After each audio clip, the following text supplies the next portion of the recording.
सब लोग सोचते हैं कि वो बस एक गरीब गांव का एक लाचार लड़का था, लेकिन आखिर में वही इतिहास का सबसे महान राजा बन जाता है। बहुत समय पहले एक आदमी जिसका नाम ग्रे था, एक अनाथ बचपन से उठकर पूरी दुनिया का विजेता बन गया था। कोई भी उसके सामने टिक नहीं पाया और जो भी उसके खिलाफ जाता उसे बिना कोई दया के धरती से मिटा दिया जाता। लेकिन दुनिया की सारी ताकत के बाद भी उसके जीवन में कोई सुख नहीं था, क्योंकि वो अकेला था। फिर एक दिन अचानक वो खुद को एक गहरे समंदर में डूबता हुआ महसूस करता है और एक आवाज उससे कहते हैं कि अपने अगली जिंदगी में रोशनी की तलाश करे। राजा समझ जाता है कि उसकी मौत हो चुकी है और तुरंत ही अगले पल वो अपनी आंखें एक अंधेरे कमरे में खोलता है, जहाँ दो अनजान लोग उसके सिर के ऊपर झुके होते हैं। वो उसे आर्थर कहकर बुलाते हैं और एक दूसरे से कहते हैं कि उनका बेटा कितना उन जैसा दिखता है, जबकि उसे ये तक पता नहीं होता कि ये लोग कौन है और वो कहाँ है। अब उसे पता चलता है कि उसका पुनर्जन्म हो चुका है, पूरी पिछले जिंदगी की यादें और समझ के साथ। वो महान राजा जो अब एक मामूली सा बच्चा है, आर्थर के रूप में अपनी इस नई जिंदगी को काफी लो लेवल मानता है। वो अपने शरीर पर ज्यादा कंट्रोल नहीं रख सकता और एक छोटे बच्चे जैसा एक्ट करते हुए जब उसके माँ बाप उसका डायपर बदलते हैं तो उसे बहुत ज्यादा शर्म आती है।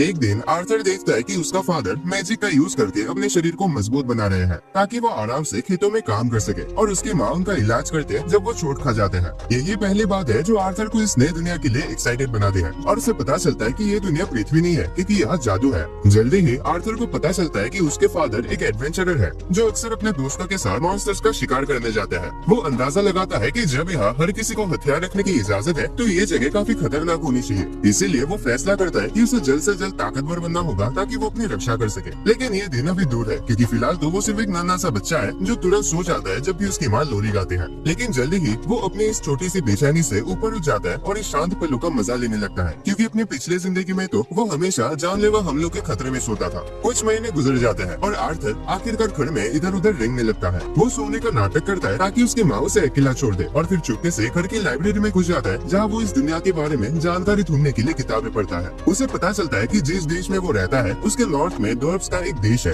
और ईस्ट में एल्फ्स का। इंसानों का अपना एक देश है जिसे एक राजा संभालते हैं, लेकिन उसकी पिछली जिंदगी की तरह यहाँ सिंहासन के लिए लड़ाई नहीं होती। यहाँ राजा का बेटा ही अगला राजा बनता है। फिर वो एक और किताब पढ़ता है जो जादू के बारे में बताती है और आर्थर को समझ आता है कि इसी मैजिक के कारण ये दुनिया साइंस और टेक्नोलॉजी में इतने पीछे है। उसे पता चलता है कि लगभग 1% लोग ही मैजिक का यूज कर सकते हैं और किसी इंसान की मैजिक कैपेसिटी उसके माँ बाप की कैपेसिटी पर निर्भर करती है। किताब बताती है कि मैजिक यूजर्स मेनली दो तरह के होते हैं। पहले होते हैं ऑगमेंटर्स जो माना का यूज करके अपनी फिजिकल एबिलिटी को बहुत ज्यादा बढ़ा लेते हैं और एक वॉरियर जैसे लड़ते हैं। दूसरे होते हैं कॉन्ज्यूरर्स जो अपने माना को अपने शरीर के बाहर प्रोजेक्ट कर सकते हैं, जैसे जादूगर करते हैं। आर्थर को समझ आता है कि उसके फादर एक ऑगमेंटर है, लेकिन वो सोचता है कि उसकी माँ एक टिपिकल कंज्यूरर नहीं है, क्योंकि उनकी हीलिंग पावर कुछ अलग सी लगती है। वो इस बारे में ज्यादा नहीं सोचता और किताब में मैजिक यूजर बनने के तरीके पढ़ता रहता है। किताब बताती है कि मैजिक यूज करने के लिए एक मैजिक कोर होना जरूरी है, जो तब बनता है जब किसी इंसान के शरीर के अंदर की माना को एक सिंगल पॉइंट पर कंसंट्रेट किया जाता है। अक्सर लोग जवानी के बाद ही इसे बनाना शुरू करते हैं और एक मजबूत मैजिक कोर बनाने में साल लग जाते हैं। लेकिन आर्थर तो पहले ही अपनी पुरानी जिंदगी में ऐसे कॉन्सेप्ट के बारे में जानता था।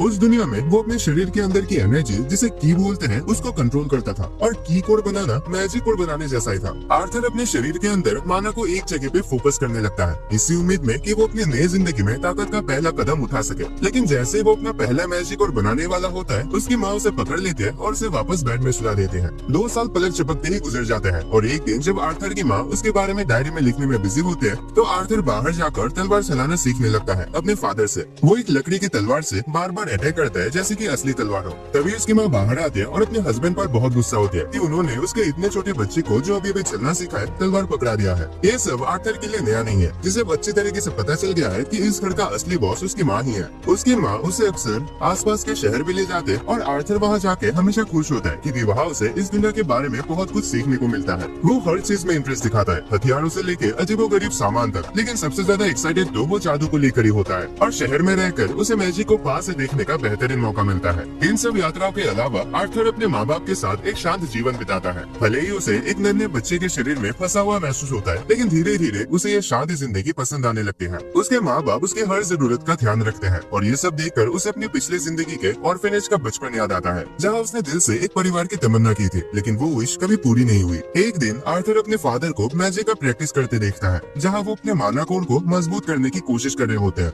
आर्थर उन्हें देखकर काफी एक्साइटेड हो जाता है, लेकिन उसके फादर बस जमीन से कुछ पत्थर ही उठा पाते हैं माना के जरिए। आर्थर बिल्कुल इम्प्रेस नहीं होता। उसे लगता है कि नमूनाबाजी करने से अच्छा तुम हाथों से पत्थर उठा लेते। तभी उसकी माँ उसके पास आकर कहती है कि उसके फादर ने अपने बेस्ट एफर्ट नहीं दिया है। फिर उसका फादर दोबारा पूरा ध्यान लगाकर आकर अपनी वाइफ को इम्प्रेस करने के लिए एक के बाद एक जबरदस्त अटैक्स करता है, जिससे जमीन तक गिर जाते हैं। इस बार आर्थर अपनी फादर की स्किल्स से सच में इम्प्रेस होता है। उसकी माँ को यकीन होता है कि जब वो बड़ा होगा तो एक महान योद्धा बनेगा। आर्थर तुरंत ट्राई करना चाहता है, लेकिन उसकी माँ उसे उठाकर सुलाने ले जाती है। रास्ते में वो लाइब्रेरी के पास से गुजरते हैं तो आर्थर अपनी माँ से रिक्वेस्ट करता है कि वो उसे किताबें पढ़ने दे। पहले तो उसकी माँ मना कर देती है, लेकिन जब वो मासूम सी नजर से उसकी तरफ देखती है तो वो मान जाती है। आखिरकार वो उसे अकेला छोड़ देती है लाइब्रेरी में और बाहर चली जाती है अपने हस्बैंड के पास। आर्थर फिर अपने शरीर की सारी माना को एक जगह पे फोकस करने लगता है, जैसे वो पिछले 2 सालों से कोशिश कर रहा था। उसे लगता है कि अब वो मैजिक यूज करने के बिल्कुल करीब है और तभी अचानक उसका माना कोर बन जाता है, जिसकी वजह से एक भयंकर धमाका होता है जो पूरे घर को उड़ा देता है और आर्थर के फादर अपनी वाइफ को बचाते हुए घायल हो जाते हैं। दोनों घबरा जाते हैं कि उनका बेटा कहीं खतरे में तो नहीं है,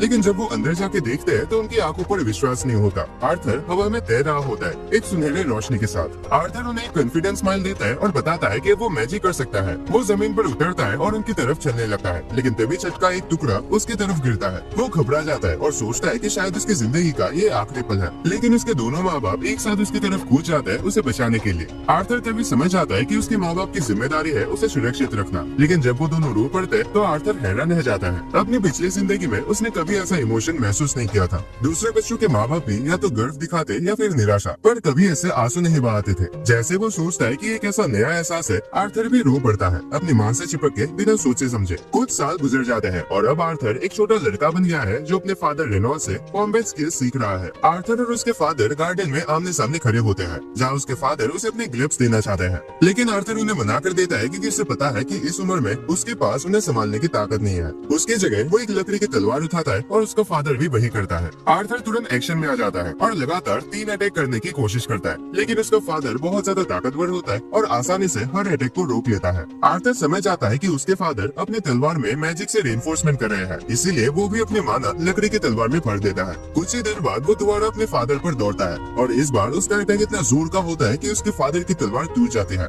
आर्थर मुस्कुराता है और कहता है कि उसकी लकड़ी उसके फादर की लकड़ी से ज्यादा बेहतर है, लेकिन उसके फादर बहाना बनाते हुए कहता है कि स्टेमिना ज्यादा मायने रखता है, ताकत तो 19-20 का इधर उधर होते रहता है। चाहे जैसे भी हो, उसके फादर समझ आता है कि आर्थर एक जीनियस है, इसीलिए वो एक मुश्किल फैसला लेते हैं अपनी वाइफ से बात करने का, ताकि आर्थर को शहर के बाहर किसी अच्छे टीचर के पास भेज सके। लेकिन उसकी माँ एलिस इस फैसले के बिल्कुल खिलाफ होती है। वो अपने प्यारे क्यूट बेटे को अपने से अलग नहीं करना चाहती, खासकर जब वो सिर्फ 4 साल का है। रेनॉल्ड कहता है कि सिर्फ 4 साल की उम्र में आर्थर की लकड़ी उससे भी ज्यादा शक्तिशाली है, उसे किसी स्किल योद्धा के पास ट्रेनिंग लेनी चाहिए। लेकिन उनके किसी भी फैसले पर पहुंचने से पहले आर्थर बोल पड़ता है और कहता है कि इतना झमेला करने से अच्छा उन सबको साथ मिलकर जाना चाहिए। ये आइडिया चाहे जितना भी बेकार लग रहा हो, दोनों माँ बाप तुरंत मान जाते हैं, शायद इसीलिए क्योंकि उनकी दुनिया में अभी भी घर की देखभाल करने का ज्ञान नहीं आया है। कुछ दिन बाद एलिस और रेनॉल्ड के पुराने पार्टी मेंबर्स आते हैं उनके साथ सफर पे जाने के लिए और आर्थर उन सब से मिलता है। उसके माँ बाप के पुराने ग्रुप में काफी सारे स्किल्ड एडवेंचरर्स थे। एडम इस ग्रुप का लीडर था। एक बड़ी 6 साल वाली औरत है एंजेला। दार्दर एक एवरेज से दिखने वाला आदमी है और एक स्किल्ड आर्चर जिसका नाम हेलन है, और जैस्मिन एक पिक्सी टाइप का लड़की जो किसी वजह से आर्थर पर शक करते हैं, पता नहीं क्यों। जल्द ही सब लोग चलना शुरू कर देते हैं और आर्थर को पता चलता है कि इस दुनिया में ट्रांसपोर्ट अब भी काफी पुराना है, जबकि उसकी पिछली दुनिया में लोग एयरशिप लेकर घूमते थे। कुछ देर बाद सब लोग रुककर खाना खाने बैठते हैं, लेकिन तभी जंगल से कुछ फेरिया मॉन्स्टर निकल कर आ जाते हैं खाने की स्मेल के कारण। जैस्मिन तुरंत एक्शन में आ जाते हैं, 2 डैगर्स पकड़ के और उस फेरिये को काट देते हैं जो उसके सामने आता है। रेनॉल्ड, एडम और हेलन भी अपने अपने हथियारों से कुछ और फेरियों को मार गिराते हैं। दर्देन और एंजेला अपनी मैजिक का इस्तेमाल करते हैं और बचे हुए मॉन्स्टर्स को पूरी तरह से तबाह कर देते हैं। उस रात सब लोग मॉन्स्टर्स को पका के खाने लगते हैं। थोड़ी देर बाद एलिस देखती है कि रेनॉल्ड के हाथ से अभी खून बह रहा है, तो वो उसका इलाज करने लगते हैं। बाकी के पार्टी मेंबर्स तुरंत खड़े हो जाते हैं और उन दोनों के आसपास एक प्रोटेक्शन सर्कल बना लेते हैं। आर्थर हैरान हो जाता है, लेकिन फिर उसे पता चलता है कि एलिस एक खास जादूगर है जिसके पास हीलिंग मैजिक है, जो इस दुनिया में बहुत ही रेयर होता है। अपनी हीलिंग मैजिक की रेयरिटी के कारण एलिस हमेशा पकड़े जाने के खतरे में रहती है, और यही वजह थी कि उन्होंने गांव में शिफ्ट होने का फैसला किया था ताकि वो किसी के नजर में न आए। खुशकिस्मती से हीलिंग मैजिक बिना किसी दिक्कत के काम करता है, लेकिन उसके बाद एडम कहता है कि उसे थोड़ा एक्सरसाइज करना है और वो आर्थर से ट्रेनिंग के लिए कहता है। आर्थर ट्रेनिंग के लिए हाँ कह देता है और एडम अपने तेज भाला के हेड को कपड़े से लपेट लेता है ताकि आर्थर को चोट न लगे।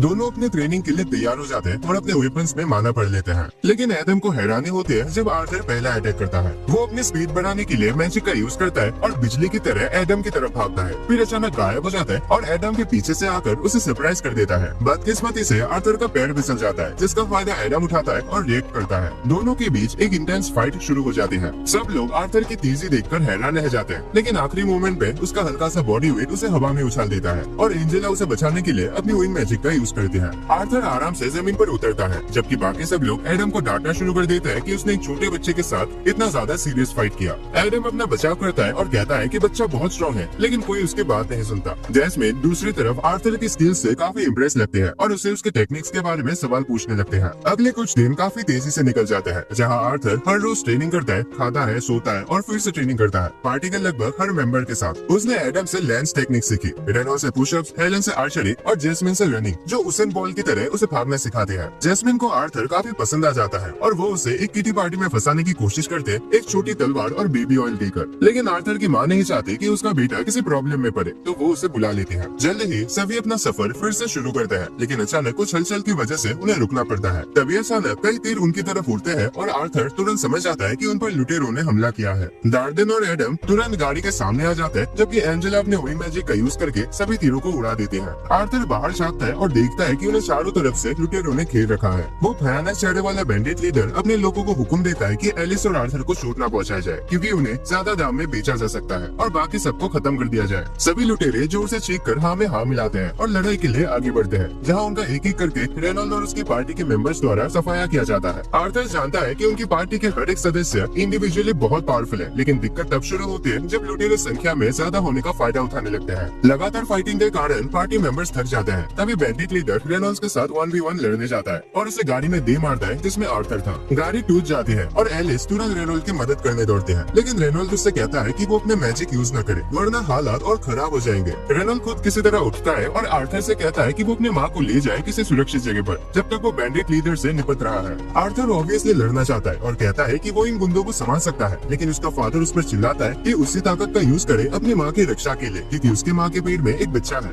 आर्थर सोचता है ये कब हुआ, मुझे तो पता ही नहीं चला, लेकिन फिर भी एलिस को लेकर वो भाग जाता है। बैंडिट लीडर उनका पीछा करने की कोशिश करता है, लेकिन रेनॉल्ड उस पर दोबारा अटैक करता है और उसे डिफेंड करने पर मजबूर करता है। आर्थर भागता रहता है, लेकिन उसका रास्ता कई दूसरे लुटेरों ने रोक लिया होता है। खुशकिस्मती से उसके पार्टी के मेंबर्स काफी प्रोफेशनल होते हैं और एक एक करके सारे लुटेरों को मार गिराते हैं। आर्थर उनका शुक्रिया अदा करता है और फिर से भागता है, लेकिन अचानक एक जादूगर उन पर विंड मैजिक से हमला करता है। आर्थर डिसाइड करता है कि वो अपनी माँ को धक्का देकर सुरक्षित जगह भेजे और खुद उस छट्टी को सह लेता है। विंड मैजिक के अटैक से वो हवा में उछलकर एक खाई के पार चला जाता है, लेकिन वो तय करता है कि वो अकेले नहीं मरेगा, इसलिए वो अपनी चाकू एक रस्सी से बांधकर अपने अटैकर पर फेंकता है और उसे भी खाई से नीचे खींच लेता है। तभी डार्डेन और एंजेला तुरंत अपनी मैजिक का यूज करके आर्थर को बचाने की कोशिश करते हैं, जबकि उसकी माँ रोती हुई आंखों से उसका नाम पुकारती है। उसी दौरान आर्थर एक अलग ही शांति महसूस करता है, जैसे उसने कुछ बड़ा हासिल कर लिया हो। आर्थर सोचता है कि क्या यही खुशी का एहसास होता है, तब अचानक उसकी आंखों में आंसू आ जाता है, क्योंकि उसे याद आता है कि वो बड़ा भाई बनने वाला था, लेकिन अब उसे लगता है कि वो जिंदगी उसे छीन ली गई है।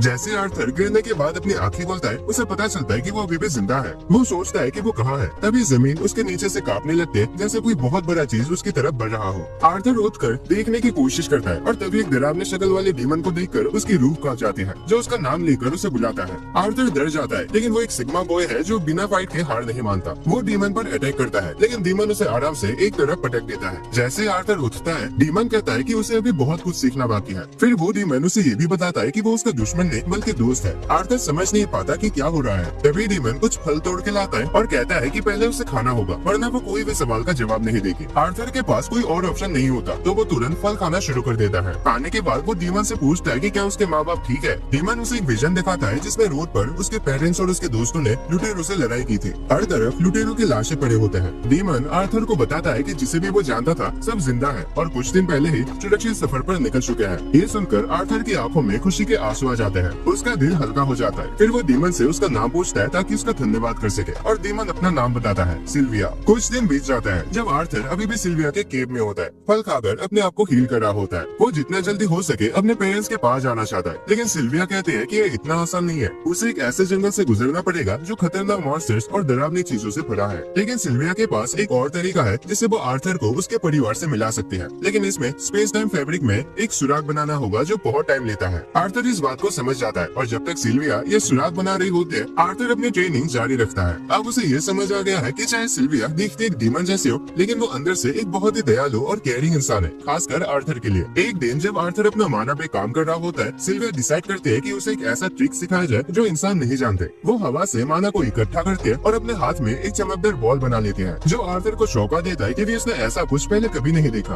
सिल्विया उसे बताते हैं कि ज्यादातर इंसान सोचते हैं कि वो या तो माना इकट्ठा कर सकते हैं या उसका इस्तेमाल, लेकिन नेचर में काफी जीव ऐसे होते हैं जो दोनों काम एक साथ कर सकते हैं। वो आर्थर को ये ट्रिक सिखाने का ऑफर करते हैं, लेकिन उससे पहले वो जानना चाहते हैं कि आर्थर इतना स्ट्रॉन्ग होने के बाद क्या करेगा। आर्थर काफी देर तक सोचता है और फिर जवाब देता है कि जब वो स्ट्रॉन्ग बन जाएगा तो हर उस इंसान को मार देगा जो उसके लोगों को नुकसान पहुंचाने की कोशिश करेगा। लेकिन सिल्विया को यह जवाब पसंद नहीं आता और वो उसे एक तरफ पटक देता है। आर्थर इस बात से गुस्सा हो जाता है, लेकिन सिल्विया उसे कहती है कि उसने उसका टेस्ट फेल कर दिया क्योंकि वो किसी ऐसे इंसान को कुछ भी नहीं सिखाएगी जिसमें ऐसी पागल और जानलेवा सोच हो। आर्थर कंफ्यूज हो जाता है क्योंकि इसके पिछली जिंदगी का बस एक ही लेसन था, तुम स्ट्रॉन्ग बनो ताकि अपने दुश्मनों को मार सको। लेकिन जब सिल्विया उसे पूछती है कि क्या उसे हमेशा लोगों को मारने के बारे में सोचना अच्छा लगता है, तो आर्थर चुप हो जाता है। फिर सिल्विया उससे कहती है कि ताकत का इस्तेमाल सिर्फ मारपीट के लिए नहीं होता और वो नहीं चाहती कि आर्थर अपनी जिंदगी गुस्से और वायलेंस में बर्बाद करे। उसकी बातें सीधा आर्थर के दिल को छू लेते हैं, जैसे कि सिल्विया उसकी पुरानी जिंदगी के बारे में सब कुछ जानती हो। वो फिर से वही सवाल पूछते हैं कि जब आर्थर स्ट्रॉन्ग बनेगा तो क्या करेगा। इस बार आर्थर जवाब देता है कि वो उन लोगों की रक्षा करेगा जो उसे प्यार करते हैं। सिल्विया को यह जवाब पसंद आता है और वो उसे सिखाना शुरू करती है कि कैसे माना को सीधा अपने आसपास के एनवायरनमेंट से जमा करके उसे यूज किया जा सकता है। आर्थर इस टेक्निक को काफी जल्दी सीख जाता है, लेकिन जैसे वो एक्साइटेड होकर सिल्विया को दिखाने के लिए दौड़ता है, सिल्विया उसे एक तरफ मार देती है और पत्थरों के नीचे दबा देती है। आर्थर कंफ्यूज हो जाता है, लेकिन सिल्विया टेलीपैथी के जरिए उसे कहते हैं कि बिल्कुल आवाज भी मत करना। कुछ ही पल बाद सिल्विया जैसे एक और डीमन वहाँ आता है और कहता है कि वो उसके साथ वापस चले। सिल्विया मना कर देती है तो वो डीमन उस पर एक एनर्जी बॉल से अटैक करता है। आर्थर ये देखकर परेशान हो जाता है, लेकिन सिल्विया उसे तसल्ली देती है कि वो ठीक है। वो खड़ी होती है और अपनी पूरी पावर रिलीज करती है। उसका डीमन जैसा शरीर टूट जाता है और वो एक सफेद ड्रैगन में बदल जाते हैं। फिर वो उस डीमन पर एक हाइपर बीम छोड़ देती है जिसे वो मुश्किल से रोक पाता है। वो सिल्विया को चेतावनी देती है कि इतनी बड़ी पावर का यूज उसके लिए महंगा पड़ सकता है, लेकिन सिल्विया कहते हैं कि उसे अपनी जिंदगी से कोई पछतावा नहीं है। वो डीमन उसकी अटैक किसी तरह कैंसिल कर देता है और फिर उस पर डार्क एनर्जी बॉल की बारिश कर देता है, जिनमें से कुछ केव को भी डैमेज करते हैं। सिल्विया थोड़े डिस्ट्रैक्ट हो जाते हैं क्योंकि वो चेक करना चाहती थी कि आर्थर सेफ है या नहीं। ये देखकर डीमन एक बड़ा अटैक करता है जिसे वो सिल्विया को होश में नहीं छोड़ता। सिल्विया समझ जाती है कि अब आर्थर भी खतरे में आ सकता है, इसलिए वो डिसाइड करते हैं कि वो सब कुछ दांव पे लगा देगी ताकि आर्थर को वहाँ से निकाल सके। सिल्विया अपनी सारी ताकत का इस्तेमाल करके समी को रोक देते हैं और फिर आर्थर को बाहर बुलाते हैं। कहते हैं कि अब उसे घर जाना होगा। वो स्पेस और टाइम में एक सुराख खोलते हैं और कहते हैं कि ये पोर्टल उसे सीधा उसके परिवार के पास नहीं ले जाएगा, लेकिन अब वो इतना स्ट्रॉन्ग हो गया है कि अकेला सर्वाइव कर सकता है जब तक वो उन्हें ढूंढ ना ले। आर्थर समझ जाता है कि सिल्विया अपने आप को उसके लिए कुर्बान कर रही है और उसका दिल टूट जाता है, लेकिन सिल्विया उसे वादा करवाती है कि वो अपनी ताकत का इस्तेमाल उन लोगों की रक्षा के लिए करेगा जिन्हें वो प्यार करता है। फिर वो उसे अलविदा के रूप में कुछ गिफ्ट देते हैं, एक क्रिस्टल अंडा और एक पंख, और कहते हैं कि उनका ध्यान अच्छी तरह से रखे। उसके बाद सिल्विया आर्थर को एक प्यार भरा किस देती है और अचानक आर्थर के दोनों हाथों पर सुनहरे टैटूज आ जाते हैं। सिल्विया कहती है कि उनका मतलब और मकसद उसे तब समझ आएगा जब सही समय आएगा, लेकिन अभी के लिए बाय बाय। फिर सिल्विया उसे बताती है कि उसे असल में इतना समय नहीं लगा पोर्टल बनाने में, उसने जानबूझकर देर करा क्योंकि उसे कुछ दिन आर्थर के साथ बिताना था, जो उसे बहुत अच्छा लगा। आर्थर यह सुनकर रो पड़ता है और समझ आता है कि वो अभी इतना स्ट्रॉन्ग नहीं है कि सिल्विया को बचा सके, चाहे उसने वादा किया था कि वो अपने को हमेशा बचाएगा। सिल्विया कहते हैं कि उनका वादा इस सिचुएशन में लागू नहीं होता और उसे जल्दी करने को कहते हैं। आर्थर कहता है कि उसे फर्क नहीं पड़ता कि सिल्विया एक ड्रैगन है या डीमन, क्योंकि वो उसके लिए एक परिवार है और परिवार को कभी पीछे नहीं छोड़ा जाता। सिल्विया हंसकर कहते हैं कि उसके पास ऑलरेडी एक माँ है, तो आर्थर डिसाइड करता है कि वो उसे ग्रैंडमा बुलाएगा। ये सुनकर सिल्विया एक ड्रैगन रो पड़ते हैं। फिर वो आर्थर को धक्का देकर पोर्टल के अंदर भेजती है। आर्थर अंडा और पंख लेकर जाता है, लेकिन जैसे वो पोर्टल में जाता है और पीछे मुड़कर सिल्विया को अलविदा कहना चाहता है, उसे महसूस होता है कि वो खींचा जा रहा है। जैसे आर्थर चला जाता है, सिल्विया अपनी पावर रिलीज करती है और केव में समय को नॉर्मल कर देती है, जिससे डीमन का अटैक तुरंत उस पर लगता है। वो जमीन पर गिर जाते हैं, लेकिन जैसे ही डीमन अपने जीत पर गर्व करता हुआ उसकी तरफ बढ़ता है, सिल्विया अचानक उस पर अपनी पूरी पावर से अटैक करती है। दूसरी तरफ आर्थर पोर्टल के अंदर ट्रेवल कर रहा होता है जब उसे सिल्विया की आवाज पर से सुनाई देती है। वो कहते हैं कि दुखी महसूस करना ठीक है, लेकिन उसे मेहनत करके एक दिन खुशी में बदल देना चाहिए। आर्थर कहता है कि वो ये नहीं कर सकता, लेकिन सिल्विया कहते हैं कि उसे पता है कि आर्थर कर सकता है, क्योंकि वो इतिहास का सबसे ताकतवर राजा था। आर्थर ये सुन के हैरान हो जाता है कि सिल्विया उसके पिछले जिंदगी के बारे में जानती थी। वो पूछना चाहता था कि क्या सिल्विया ही थी जिसने उसे इस दुनिया में भेजा था, लेकिन उससे पहले ही वो पोर्टल से बाहर आ जाता है। आर्थर थोड़ा रो लेता है सिल्विया के लिए, लेकिन फिर खुद को संभालता है और उस क्रिस्टल एग को अपने बैग में रख लेता है। उसके बाद वो आसपास देखता है और समझ आता है कि वो एक घने और खतरनाक जंगल में है। सो आज का ये वीडियो यहीं पर खत्म हो जाता है और कमेंट्स में बताना कि तुम्हें इसका अगला पार्ट चाहिए या नहीं। एंड वीडियो पसंद आई तो लाइक करना, चैनल पे नए हो तो सब्सक्राइब करके रखना ताकि तुम ऐसे मजेदार एनिमेस मिस ना करो। और अगर आपको मैजिकल या फिर इसी टाइप के एनिमेस देखना पसंद है तो स्क्रीन पे शो है उन वीडियोस पे क्लिक करना। बाकी मैं तुम्हें मिलता हूँ एक और नए वीडियो में।